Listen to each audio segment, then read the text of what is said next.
Mm. Great, great, great. Okay, cool. So hi everyone. Welcome to yet another Expert Talks. This one is very special because we arranged this, I think, within like 2 minutes between myself and Doug on WhatsApp, literally, because the community, all of you on the call, we're talking about job search. And some of the frustrations involved in job hunting in today's market, because it's a very challenging market at all levels. And I felt, you know what, let's not wait for it. Let's just do a session on this right now. And Doug was really, really, really helpful, very collaborative as usual. He didn't say no. It was an immediate yes. That's why we love Doug, right? So, so welcome to our platform, Doug. You've been in the Thank you, Nam. audience for many of our events, right, since the beginning.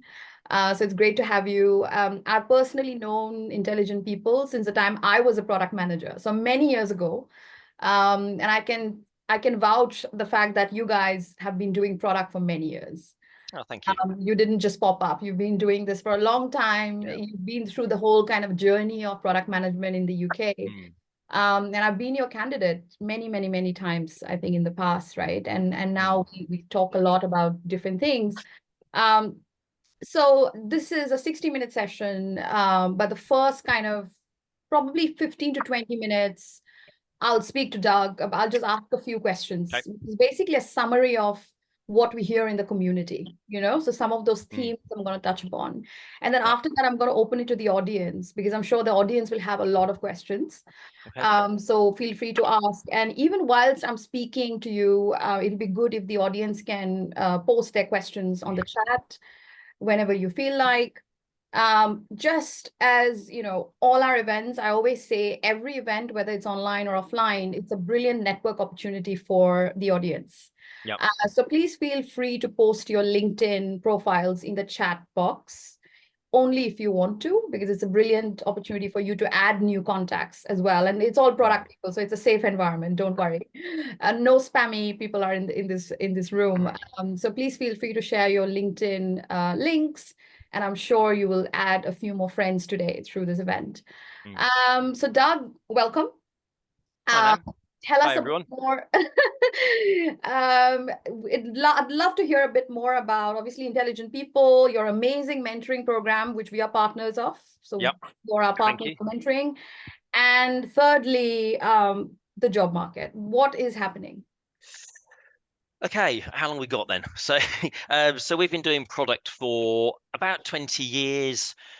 We stumbled into it. We did a big project with AOL at the time. No one had really heard of product management as a role, and we enjoyed doing it. So we've been doing it ever since, and we've been fortunate in that the market's taken off, and we've kind of taken off with it a bit. Our mentoring scheme, sorry, Nam, I was just trying to recall the three things. Our mentoring scheme we set up about 15 months ago.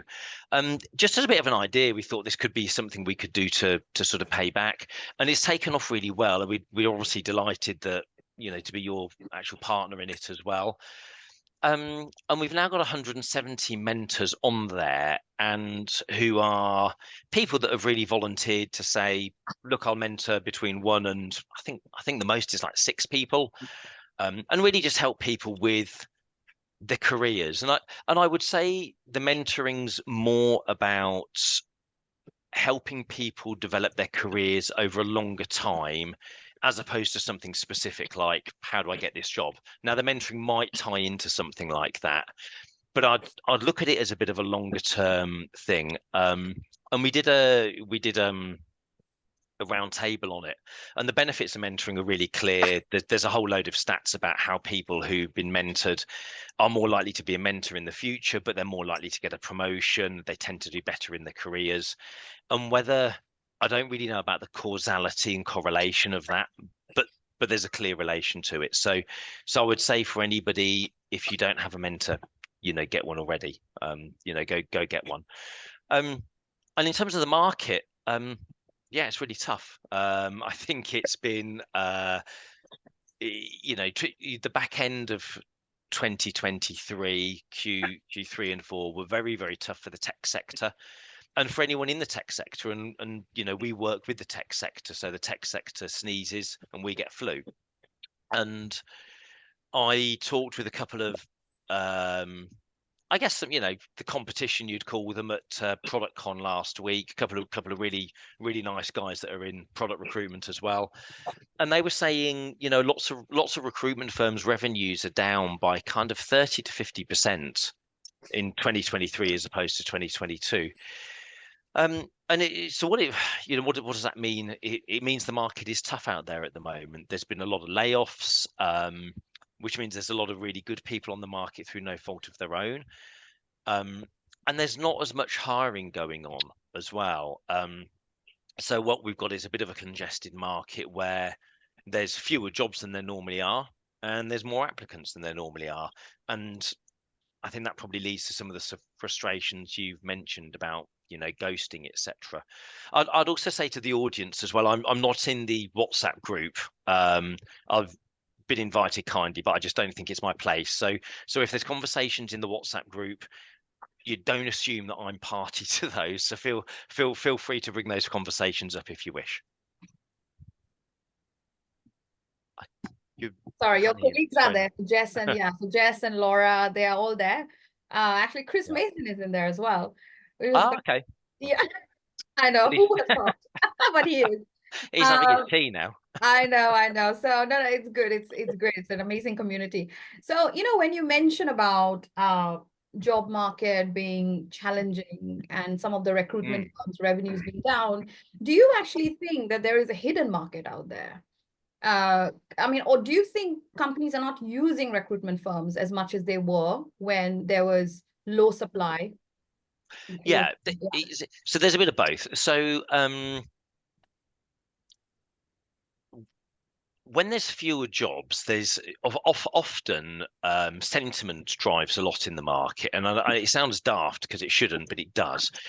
And so, typically speaking, you know, when I say recruitment revenues are down, there's lots of internal recruiters have also been laid off because if a company's not hiring, why do you need an internal recruiter? So the companies that do need to hire, they are tending to go direct, but the ones with a serious need often will go to a recruiter, not because they can't get the talent, but because they get 600 applications over the weekend and realize they can't do their day job as well as hire somebody. They can't go through 600 applications. There are companies that are tentatively recruiting and going directly. I think a lot of that time, though, they're testing the water rather than actually hiring. And this manifests itself in very long, protracted decision-making cycles, 8, 9, 10 interviews, and then, oh no, we're not hiring, or oh, we've decided to put it on pause. So I'm not sure there's a hidden market. You know, there are still companies out there hiring. We've still got some briefs from companies where there's a definite need, and there are still companies advertising on LinkedIn, etc. I'm not sure there's a hidden market really. I do think there is a market though where people are being just testing the water, thinking, oh, I'll get a pipeline of people just in case things pick up, but they're not actually hiring. And I think that's what's causing a lot of people the most frustration. They're going through long, convoluted processes, and there's nothing at the end of it. Exactly, but that's not a good practice from a candidate perspective, because as a candidate, you're anxious already. Job hunting is not easy, right? It affects your mental health, and you have to prepare case studies and whatnot. And then at the end of 5 or 6 stages, you've been told, oh, I'm sorry, we're not hiring anymore or whatever, right? So that can be frustrating. The other thing I've heard from a lot of recruiters, even recently, I think there was a CPO role that was hired and I wasn't in the running for that, but the person who was recruiting actually reached out to me. So he said to me that he got 1,000 CVs. This is for a CPO role. Right. He got 1,000 CVs in 48 hours. Yeah, okay.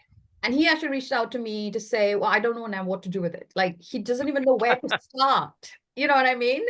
And this is a boutique recruitment company. So this is not a recruitment company with lots of staff. It's very small. They are very boutique. So that's happening as well. Yeah. So when you have a situation where you post a job, let's say on LinkedIn, Yep. you get, let's say, 1,000 or 500 CVs in a matter Yep. of 24 hours. Yep. As a recruiter, as for your team, how much time can they give to each CV? Yeah, I mean, we do have that. I mean, 1,000's unusual. If you were to put something like, global role remote anywhere, then yes, you will get 1,000. But typically, if we were to say UK product director, VP product, you would expect 300 to 500 resumes over the weekend. Yeah, what you do is you tend to, depending on your day, but what I would normally do is section my time off and think, well, Monday afternoon, I've got to do some business development or something else. So I've got 4 hours to get through this. And that means I've got 100 an hour. And so you average you make pretty quick decisions, kind of 20 seconds. If it doesn't resonate within 20 seconds, it's probably a delete. Those that resonate, you kind of click open, right? It resonates, put to one side, and you have a slightly deeper dive later.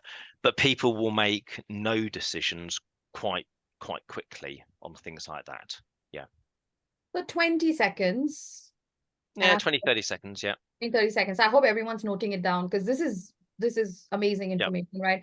So as a candidate, you might have put in hours and hours writing a CV. You might have even Yep. hired an external company to write it. A lot of people do that, right? Yeah. But at the end of it, there's only 20 or 30 seconds that someone has read your CV for. Yeah. That's very competitive, right? Super competitive. So what are the key things that you look for in those 20, 30 seconds in a CV? Yeah, so it's relevant. So relevance is a huge one. Yeah, how relevant is it to the job? So if I need a B2C person and it's quite clearly a B2B candidate, you just go no further. But normally, if you want to get noticed fastest, my counsel to people is always have a very output focused resume if you can. Sort of, and look, there's different. Everybody has their own opinion on what makes a good CV, right? But for me, typically speaking, I think 2 to 3 pages and achievement focused. If you're in product, there's certain things people kind of assume. They're going to assume that you manage Scrum teams. They're going to assume you've got good stakeholder management skills. And actually, so having a list of, if I was going to send a job summary, sort of saying I'm smart, well presented, have a nice telephone manner. Like none of that's going to get me a job or even an interview.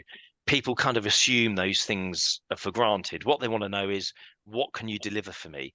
And if you think a lot of product roles are, they're pretty outcome focused. They're data driven. They're outcome focused. You need to be able to deliver stuff. I would always make a resume output focused. If you feel the need to put a personal profile, put your main achievements over and above what you think are personal attributes, because it will catch eyes. And particularly if you're lucky enough to or fortunate enough to have been in a position where you can say, I improved conversion from X to Y, I delivered this X amount ahead of time and saved X amount of money, or signed up Y number of people, or improved conversion by this, or stopped attrition by this. Absolutely do that, and do it in a way that resonates best. So if you improved conversions from 2 to 5, that's 250%. Think about how to make the numbers work for you. And I think as well, kind of, you got to understand what a resume is for. A resume should have enough on there to make somebody want to meet you and find out more. It shouldn't have things on there that can kind of make people say no. So what I think about there is things like age. People are still ageist, so don't put it in there. Religion, it might be personal to you, but it's not to anybody else. And actually there might be someone out there who is anti it. So just don't put it in there. I think put things in that make people want to talk to you about how you're going to do that job. And if it doesn't really relate to that, don't put it in there. There's not a benefit for doing it. So you mentioned about age, right? So would you recommend, and it's very easy to calculate someone's age just by looking at the year you graduated. For example, it's pretty easy, right? Yep. So would you recommend not putting the number, not putting the year of graduation in the CV? I think if you're probably past 40s, which is where it starts to kick in, yeah, I wouldn't. So like I'm in my 50s now, and I'm hoping not to have a resume on the market. But if I did, I probably wouldn't put some dates on it because I know some people will make preconceptions. So I just wouldn't. Wow, so that's a very good advice, by the way. That's Mm, very valuable advice. mm. And it's the same thing for LinkedIn as well. So you would advise not to put the dates on LinkedIn as well. Yeah, if you think it's going to go against you, then no. Yeah. Yeah, Okay. yeah. If Okay. you think it's going to go against you, then no. Brilliant. Brilliant. Okay. In terms of there is a lot of chatter on LinkedIn about this. And I Mm, know someone did a poll recently as well about how, when you message a hiring manager, so when you apply for a job, of course, yep. LinkedIn Easy Apply has made it very easy now to apply for jobs, right? Mm, It takes 1 second. And then you do have the opportunity to actually message the hiring manager yeah. directly. Yeah. I think a lot of people do that, right? Yeah. I have my own opinions on that. Love to hear you. What do you think about it? Because personally, as a Yeah. hiring manager, I'm not recruiting right now, but when I was, I appreciate it. I do make sure I respond to people, but Yeah. personally, it doesn't actually put them at the top of my list or anything Yeah. like No, that. But I actually love to had a hear your views. I had Yeah. a LinkedIn rant about that actually. Oh, was that you? A couple of Okay, you were uh, the. I had a rant about it about a month ago. Yeah, look, it's so that's a feature that LinkedIn have put in there for their own benefit. It increases stickiness, but it doesn't help. Like it doesn't help me as a tool. What it means is I get an application in my inbox on email, and Yeah. I get a message which I then also have to respond to. So so one of the reasons I can only spend 20, 30 seconds looking at a CV is because I also have to respond again on LinkedIn. Otherwise, it makes me look like an awful human being. I I would tend to think so I think that's a feature that LinkedIn is selling to people because it makes their platform seem to be stickier so they can get better ad revenues. It's not better for the users. It's certainly not better for me as a recruiter. Yeah. And I don't think it gives candidates a particular advantage because it's irritating, right? If you've got a message from 4 different Mhm. directions, you're like, oh God, I've got to respond 4 different times. There is a time to do an easy apply or a quick apply, but if you're going to do a quick apply that messages me, I wouldn't bother doing the full length thing as well. And I would also like this sort of quick apply thing. If you know someone at the company, like if you know me and I'm yeah, then right, of course do it. Hey Doug, I met you at Women in Product like 3 weeks ago, and here's my application. But if you don't have that sort of relevance or connection, I'm not I don't think it's going to necessarily give you an advantage. All it's going to do is make the person on the other end have to respond to you Mm, on another channel, so to speak. mm. Okay. So I don't think it's necessarily detrimental to job seekers, by the way. Like Yeah. I don't, it's not going to, let's say Catalina did a quick invite and I'd got it in my inbox. I'm not going to be, if her CV is right, it's right. Like she's going to get a call. I'm not going to be, well, her CV is great, but she's messaged me twice. Meh. Like no one thinks that.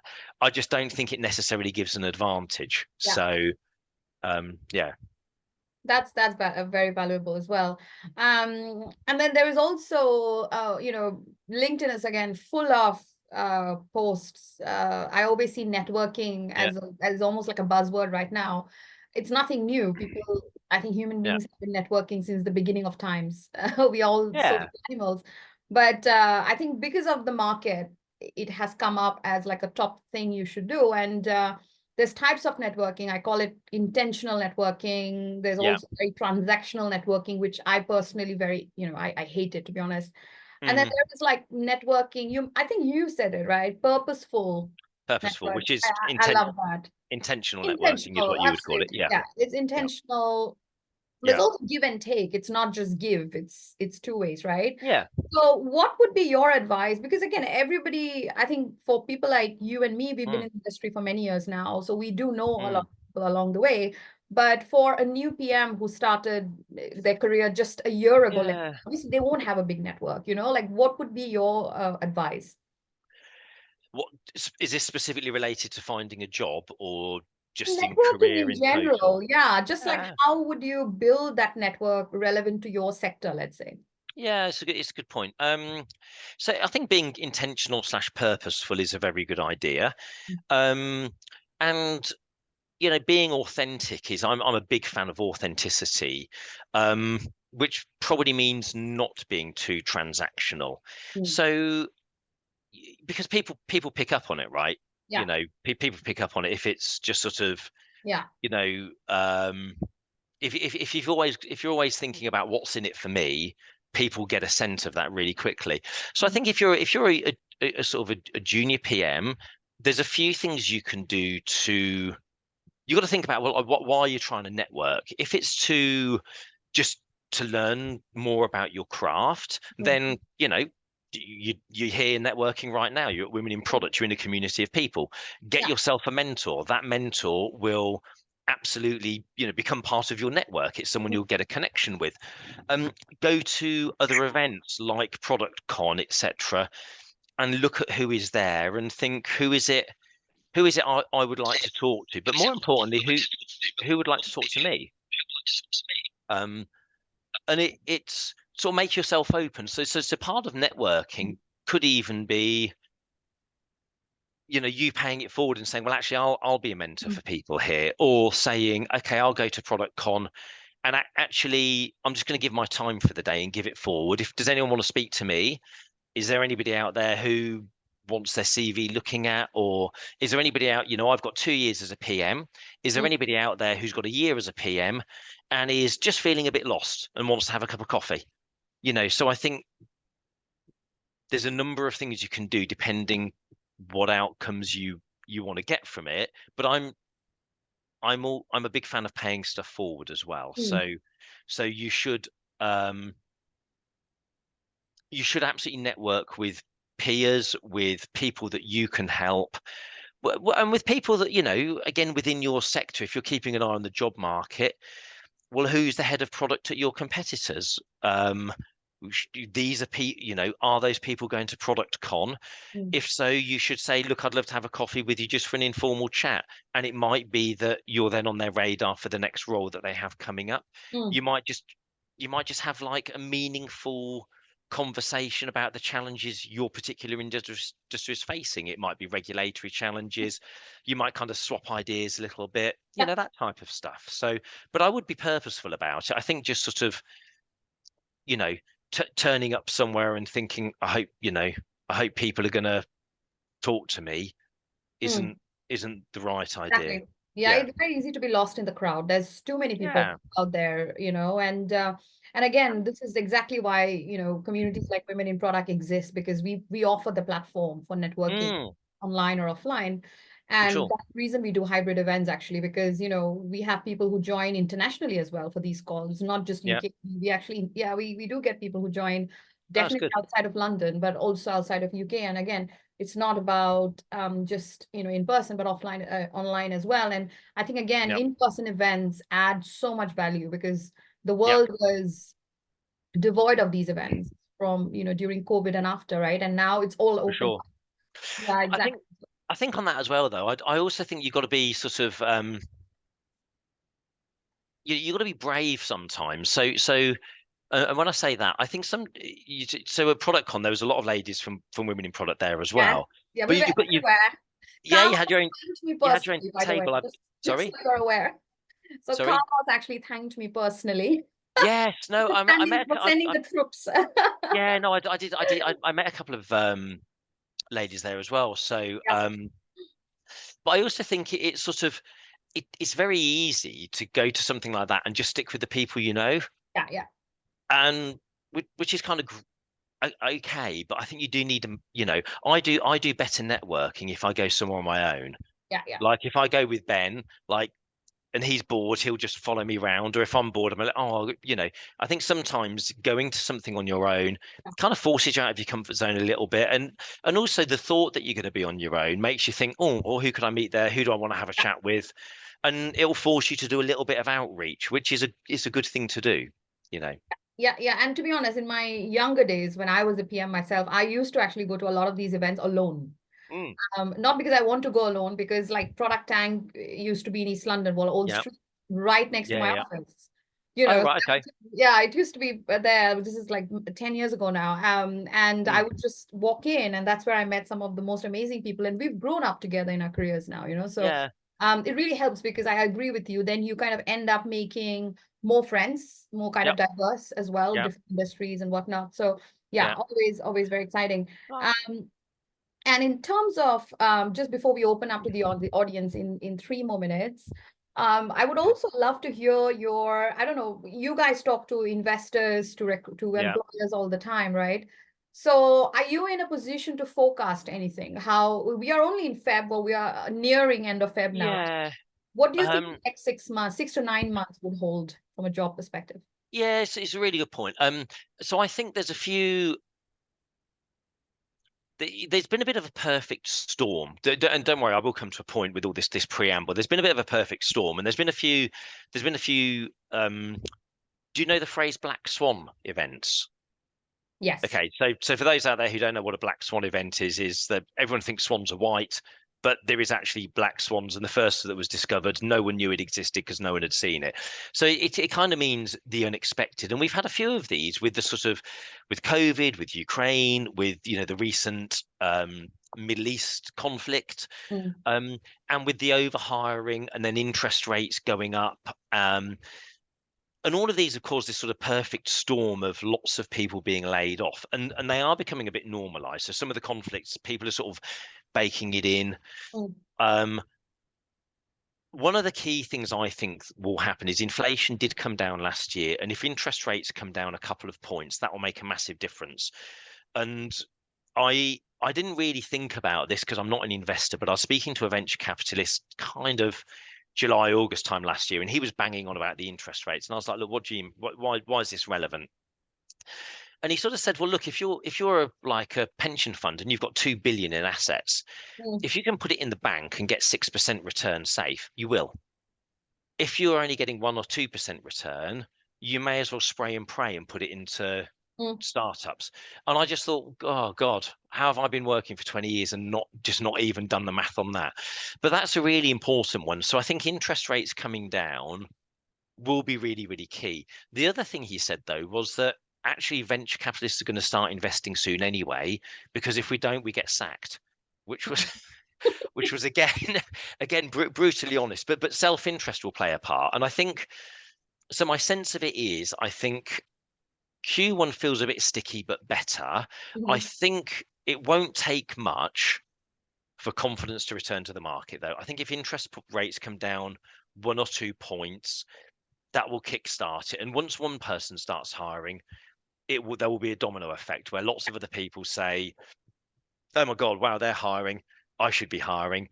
And you sort of end up in this virtuous circle. I just think for the last 18 months, there's been this just drip of yes. bad news, Yeah.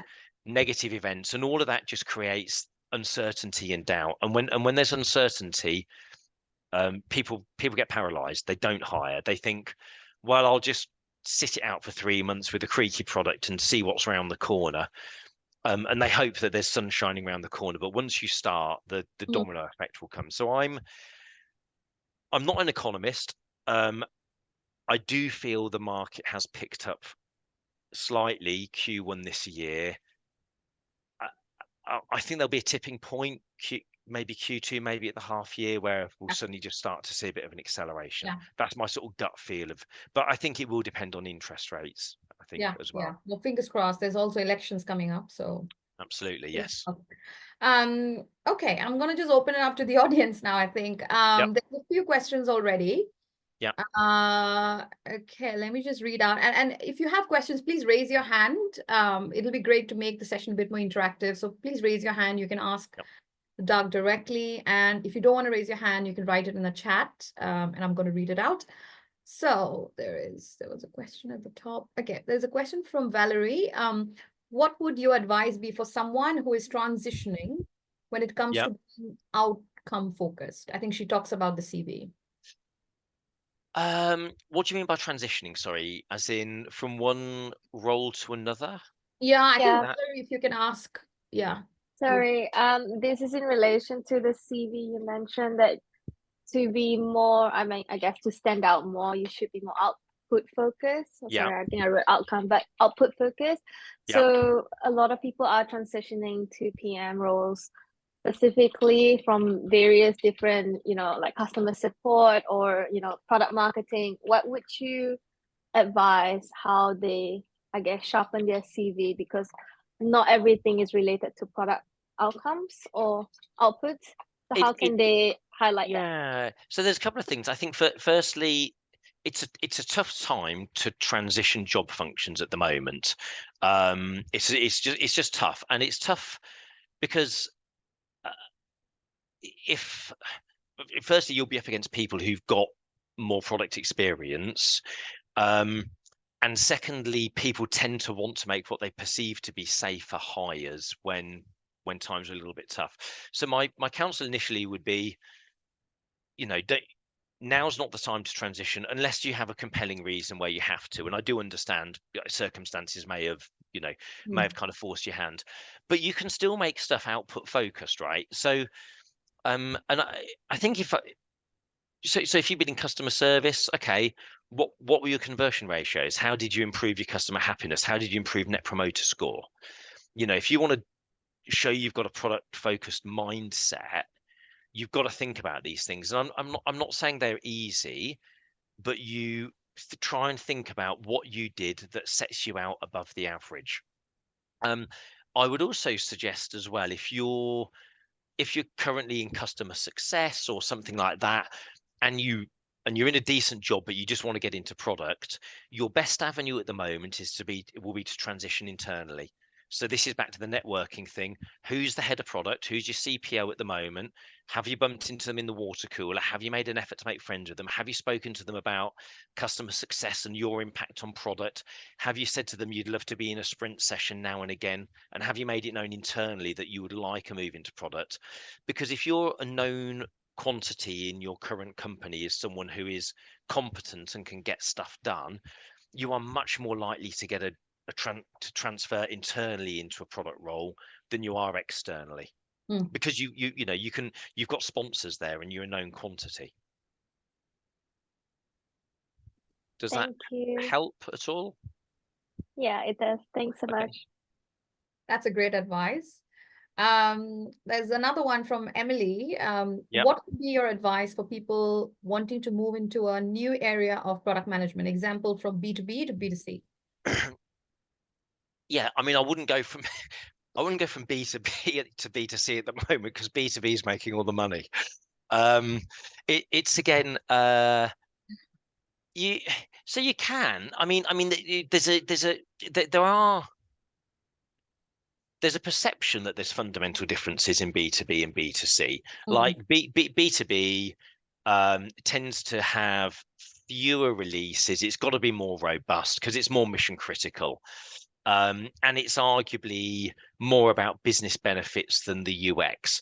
B2C, you can there's a massive funnel. There's millions of users. You can get away with stuff being a bit creaky because you can get feedback and repair it sort of on the go, and like people aren't paying for it. So I think if you genuinely want to transition from, I mean, first I'd say, well, why would you want to transition from one to another? B, now is not always the time to do that, because it is a tight market. And so think about why you want to do it. But if you genuinely do, the easy way to do it is to get yourself into a business where there's both a B2C and a B2C side. So get yourself into a marketplace. Like if you're on B2B at the moment, get yourself into a marketplace company like Bark or eBay or wherever it might be. Work on the B2B side of the platform. Again, network internally, get some internal kudos and credit points, and then switch internally to the consumer side of stuff, because it's easier to transfer internally where you've already got a reputation for getting stuff done. That's Yeah. what I'd say. If the Yeah. market picks up and it becomes more buoyant, it's less of a problem. You can just apply for jobs and you'll get it. But that's kind of the future. That's not now. Yeah, so on that though, like in my previous CPO role, because I had both B2B and B2C, I actually have done that. So I hired a PM into B2B, but he desperately wanted to move into B2C. Yeah. So what I said to him was, if you prove yourself in the B2B role, which Exactly. that was a role which was, vacant, Yeah. I will move you. And I did actually in 12 months time. So he joined as B2B PM. He was really, really good, very high quality. And then within 12 months, moved him to the B2C side of the business. And now he works somewhere else in a totally consumer focused role. Yeah. So, I mean, it's quite a smooth transition that way. Yeah. Yeah, it is. And I think that the sort of the better the market, the easier thing it is. And there's something I neglected to mention earlier, Nam, actually, about networking. I would counsel people to join professional networks and look at professional coaching as well. And a good example is Chief. Like I think, and I've never invested in myself maybe as much as I should have done in terms of training, development, coaching, and I've been lucky that I've been in a sector where I've had friends that I've been able to mentor with or whatever. But I think there's networks out there that you should look at yourself as a product, and you should think about, okay, how can I be the best version of myself? You should look to spend some money on yourself. Now, whether that's upgrading memberships of schemes you're part of, whether it's looking at, okay, where can I get coaching and development? These are good things to look at, because if you seem to be doing that, people tend to take you more seriously. I think a lot of this is a bit of a self-fulfilling prophecy. Yeah. If you get a mentor, people will think you're a more serious person as a result of it. If you are mentoring people, it's much easier to get a job in your first job in management if you can turn around and say, well, I'm already mentoring 2 people. Yeah.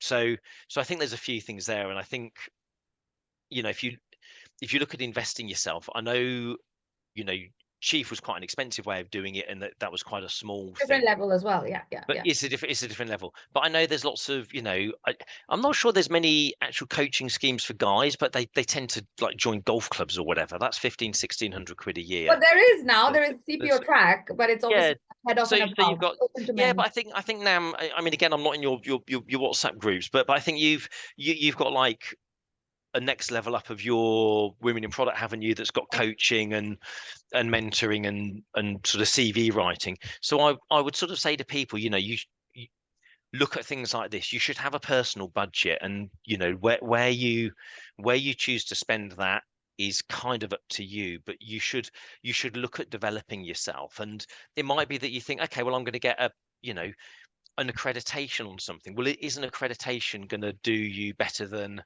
actually joining a network than something? So you should have a bit of a budget that you spend on yourself, and networking, professional coaching, professional career development should absolutely be part of that, wherever you Absolutely. decide to do it. So Absolutely. And I keep saying that about the personal board of advisors and stuff, which is the peer advisory format that we have for Women in Product now. So again, if you're a member, you get all that. But that has personally helped me, because I still have a personal board of advisors, few people who I reach out to for anything, and these used to be PMs in the past. Now it's CEOs of very large companies. So I've upgraded it, clearly. My board of advisors have been upgraded. But the thing is, to have that access to those people is very valuable. And this is exactly what we do with the Women in Product paid membership and CPO track as well. But that's obviously head off and above. And that's open to men, by the way. Just so you know, Douglas. I always keep saying that because I do get a lot of DMs from some amazing, ambitious men who want to be part of our network. And I always point them to a CPO track. Okay. All right. I'll Let me look at some more questions. There's another one from Helen about, do you have any advice for people looking for PM roles in early stage startups, example, seed, Series A? What's the best way to learn about these opportunities? Right, bear with me. I've just stuck my LinkedIn there. So I'm sort of open connect. If anyone wants to connect, just click on it and I'll say yes. So Series A and Series C. The seed and Series A, so very early. Seed, yeah, very early stage stuff. Yeah, I mean, well, there's a few things you can do. I mean, you should register with every sort of product recruiter. So that's ourselves, but yeah, pretty much anyone who's got a product job. And I think with recruiters as well, if you are, this probably, yeah, don't just think, oh, intelligent people do product recruitment, I'll just put all my eggs in their basket. There's a number of other product recruiters out there who have their own clients that we don't necessarily have access to, and you kind of got to start with the end in mind. So look at where the jobs are. Like if there's a product job, even if it's with a recruitment company you haven't heard great things about or don't like or whatever, just go for the job, right? Get that recruiter, if you're the right person for the job, what they want to do is help their client find the best person. So and you can also track companies. There's stuff like Crunchbase you can look at. So if you specifically want seed stage startups, there's a few things you can do. Again, networking again. So get in touch with places like Founders Factory and digital accelerators. All of them have got their own little networks and things going on. Get out to events, try and track companies that have got early seed staging, register for jobs that are kind of coming about as well. And part of it depends on where you are at the moment as well. So if you're currently in a good job, it's fine. You can be a little bit reactive about this, right? You can register at Founders Factory, you can look at who's getting funding, you can look at Sifted, and you can sort of ping you can think, oh, okay, that climate tech company, they're doing great stuff. I'll just ping off a speculative resume. I'll connect to the CPO and say, hey, I'm interested in climate tech and I really want to join a seed stage company. And I noticed you've just got funding. And you can kind of do that as a bit of a side project for an hour a week, and just see what kind of comes back from it. If you are not working at the moment, my view would be, look at that as your job. Maybe not for 40 hours a week, because I think it can become quite a crushing sort of thing. But maybe look to do it 4 to 6 hours a day, and maybe split your day up at thinking, well, I'm going to do speculative applications to Series Seed and Series A companies. So Monday from 9 till 12, I'm going to look at who got funding last week. Tuesday 9 till 12, I'm going to find out who's the CPO or CPEO of those companies and send them a speculative resume message saying, hey, really interested in what you're doing, here's me, and I'm open for chats. And then Wednesday, Thursday, Friday, I'll apply to actual jobs that are out there, sort of thing. So that's what I'd probably say you should do, depending upon where you are in your work life at the moment. That's a great advice. And I've just posted links of some of these places like Wellfound. Oh, okay. Like it used to be AngelList. They've rebranded. They're called Wellfound Yeah. now. They've been there forever. So again, startup jobs. I mean, I have personally posted jobs there a long time ago when I was in startups. And then you've got Optimus, others. yeah. There's also Otter as well, I think. Yeah, but Otter is all jobs, not just startups. I think Okay. mostly like startups, I would say. But then Octopus Venture is very good. They're hiring all the time. Seedcamp, work in startups. Like these are, again, Zinc is great. These kind of incubator type of places like Antler, Zinc, and the problem is some of these might not have startups who might be able to pay you very well. So be careful with that as well, because you have to pay your bills, right? So be mindful of that. But I think some of these, like Octopus, for example, or Wellfound, they generally have very legit jobs, companies who are very well funded as well. So I think it's really good for checking those as well. Yeah. Okay. There's one more question I'll take from the chat, and then I'm gonna go to the audience who've raised their hand. So the question is about salaries. What's the impact on salary expectations given the market condition? And actually, this is a question for me as well, Doug, because I've been told by many people, different levels, that they are seeing lower salaries now. I haven't seen any shrinkage in salaries, but they haven't gone up for the last year or two. So 2022 was kind of, happy days for everybody, particularly in product. Salaries went up by like 15, 20%. So there's been salary stagnation, I would say. And I think what's happened, it's a slight side point. I think the balance of power has shifted back to employers. So that means if people, and there are some shitty companies out there, unfortunately. Excuse my French, but there are some people who are now sort of, if they think they can lowball you and get away with it, they will. And there are some people there who think, well, we can make you work 5 days in the office, so we will. Now, those tend to be kind of red flags for me. I think there's been a bit of a reaction to. There was a lot of employee power in 2022, and I think there's a lot of companies were reluctantly paying extra money and making roles fully remote, and now they're sort of thinking, hey, it's my turn, I've got the power, I can make you guys do what you want. But so I think companies like that, if you're between a rock and a hard place, join them and suck it up, and when the market picks up, vote with your feet.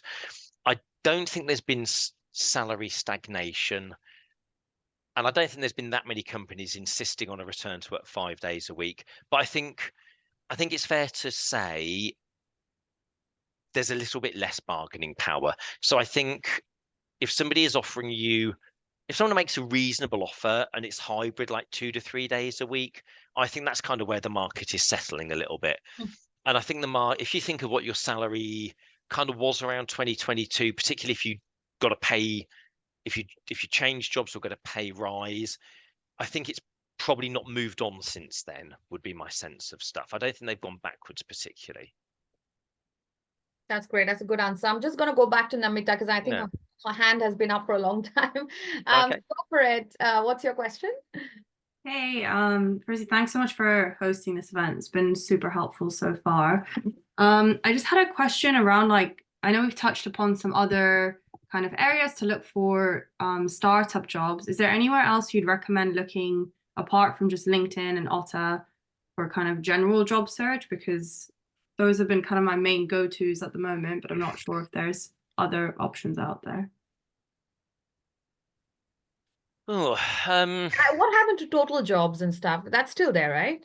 Yeah, you've still got the normal job pages, haven't you? You've got Reed, Total Jobs. They merged with JobSite, but they've really been hit. I think kind of in the first sort of 4 months of COVID, Monster and Total Jobs, their traffic went down by about 99%, like in the first 4 months. So they really got hit, and I don't think they've recovered. So I think LinkedIn is kind of the main one, but you can just use trusty old Google and just do Google searches. So and I think Google actually has like a job function on it now. If you can search for like Google jobs, and it'll find you companies that have just advertised kind of on their own webpage that nobody's aware of. So there are little sort of gems out there. I think the biggest issue at the moment, though, is there's just fewer jobs out there. So regardless of where you look, there's fewer roles out there. Okay, cool. Thank you so much. There's a few. We have 10 more minutes. I'm going to just very quickly go through some questions. Okay. There is one question about transitioning from startups to mature companies. Doug, if there's any advice. Ooh, yeah. So okay, corporate companies. And again, this comes back to the coaching.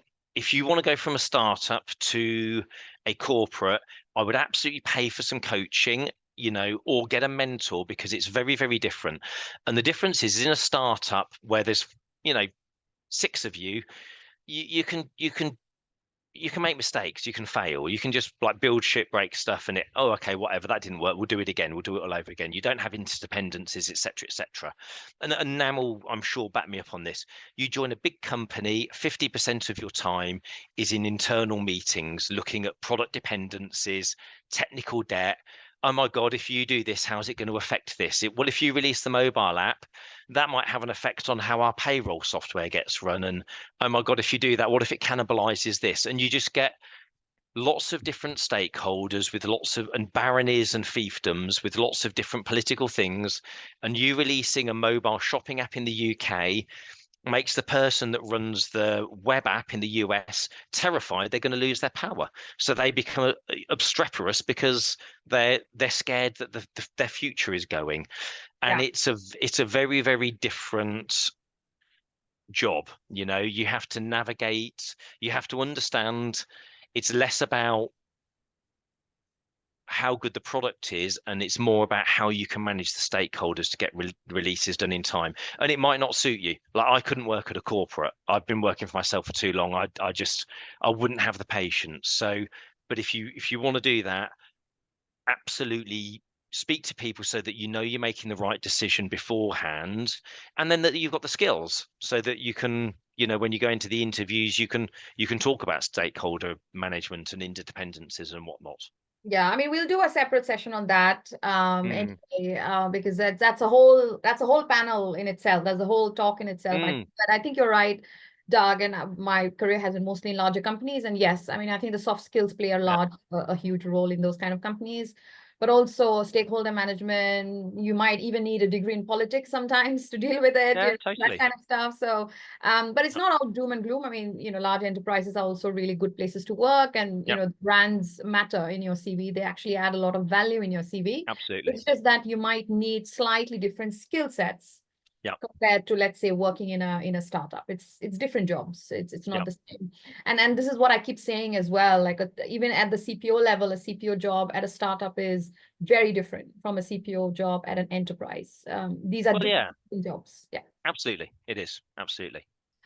So there's one question about cover letters, which again is a recurring question in our community. So if recruiters are given 20 seconds to CVs, do you have any time for cover letters? Do you know what? I tend not to read them.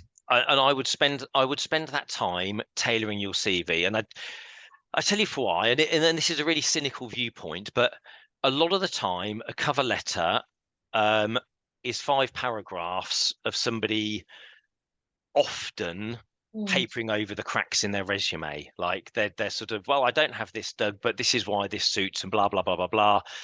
I would say, you know, so I had one recently where we I needed someone with like 10 years product management, and I had someone from customer success spending like two pages trying to explain to me how customer success is product, and it just isn't. Like, it just isn't, and I know it isn't. And they would have been better off spending their time just finding a job they were a better match for and tailoring their CV to that job. So I'm not saying not everybody will read a cover letter. But I think that the time you spend on a cover letter, like let's say if I was recruiting for NAM, let's say I'm an internal recruiter for NAM, okay, and let's say I'm fairly junior, because lots of recruiters are. What I might do is I might read the cover letters and the CVs, and from the 400, I might get down to 10, and I might then take them to NAM and say, hey, here's 10 people I think you might want to have a talk to, or that I might need to do a bit of an interview with. NAM's not going to read those cover letters. She's just going to read the CVs and say yes, no, yes, no, yes, no, yes, no. So your time is much better spent, I think, tailoring your resume for each application. Find roles that you're a good fit for and tailor your resumes, because it's not just the first stakeholder that sees them. Like your resume that you put in, that goes right the way up to your final interview with the CEO or whoever. So your cover letter won't. Your cover letter gets read by the first person, if that. So I would tailor your resume rather than a cover letter if you want to spend time. Great advice. I think you clarified it in a lot of people's minds, because I think this is a very common topic as well about cover letters. Okay. I think we'll take one question now. There's one about transitioning. So kind of someone who wants to move into a product role. His name is Doug as well. And he says, well, I have experience working as a JPM or junior PM and Scrum Master. But despite my background, I often receive negative responses when I apply for jobs. So how can I improve my approach to successfully transition into a PM role? Yeah, so let's have a look. I can see this here. Experiences. So firstly, make your resume product focused. So there's a few things you can do. Make it product focused. Make your titles product focused. But you understand as well that if you're on CV databases or talent management systems, people look for keywords. So if you want a product manager's job, your CV has to say product manager in it somewhere. I I would also say if you are, if you're in an organization at the moment as a Scrum Master / junior product manager, to try and canvass the CPO or whoever's the product lead in that organization. Try and get yourself on a promotion track internally, because again, this is someone who you should have hopefully some sort of equity with, because you've delivered for them. You should have some trust there, hopefully. So they should look to hopefully promote you if they know you're ambitious. And I would also make sure your resume is outcome focused. Again, look at achievements and outputs. So if you've been a Scrum Master, what are the deliverables? What have you delivered? Make sure your resume is product focused first and foremost. And then the final thing is just persevere. And I would say to everybody here, like, it's the market, not you. And I'm sure some of you out there have probably had a really crap year, and I have, there's lots of people out there. It's been a really, really tough 12 to 15 months out there.